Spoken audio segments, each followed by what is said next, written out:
good long time.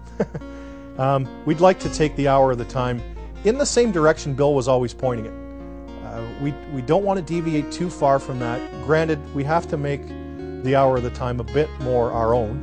Bill Cooper's not around anymore, and we are constantly receiving emails, both good and bad, some saying, excellent job guys, really appreciate what you're doing, and some of them saying, you know, Bill wouldn't have done it this way.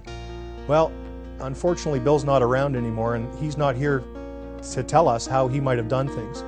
I think between Doyle and myself, we have a good understanding of what Bill would have wanted us to do. Some of it's in writing, and those things we are following to the T.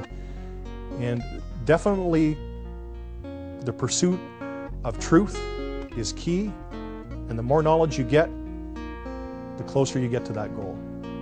I've seen too much through my life happenings to verify the problems and this whole one world government scheme. They're definitely not backing off. I've been privy to too much knowledge and research materials to give it up now. The naysayers out there that say it can't be reverted back, or our only choice is to sit here and wait for Christ to come because we're doomed or whatever, I don't agree with, because the same thing was told to the founding fathers and framers.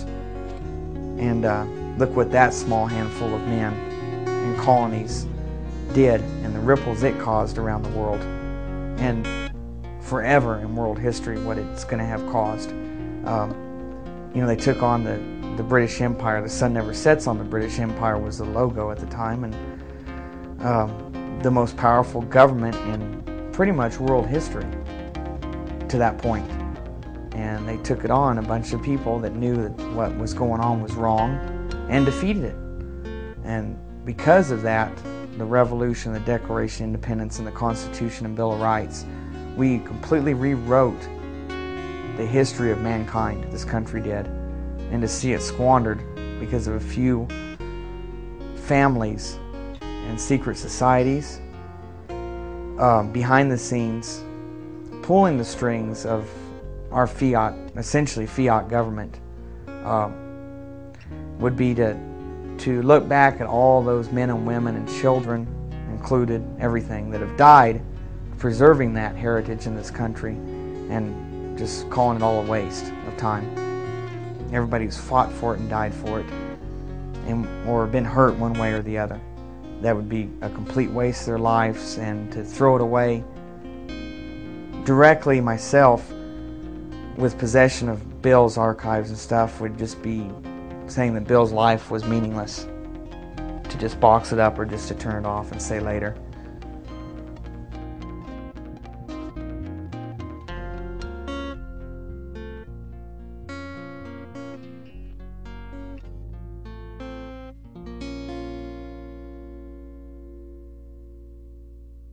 Do you understand what I'm telling you? Nothing on the face of this earth is going to stop me from broadcasting, period. I will begin making tapes, and I will make them in the hundreds and distribute them all over this country. And the people who receive those tapes will make tens and hundreds of copies and distribute them also, and we will have an underground radio. Beyond a doubt, I think the work that introduced Bill Cooper to the world has to be Behold the Pale Horse.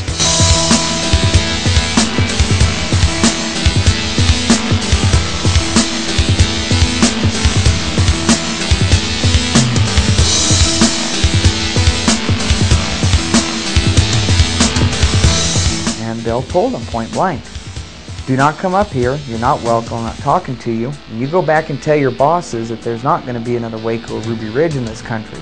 Marty Scott, this all happened in a little town called Eager, Arizona, which is just on the eastern side of the state of Arizona. It's almost on the border of New Mexico. This is what we know so far. Sheriff's deputies, we understand, were trying to serve some type of arrest warrant on a man by the name of William Cooper. He's also known as Bill Cooper.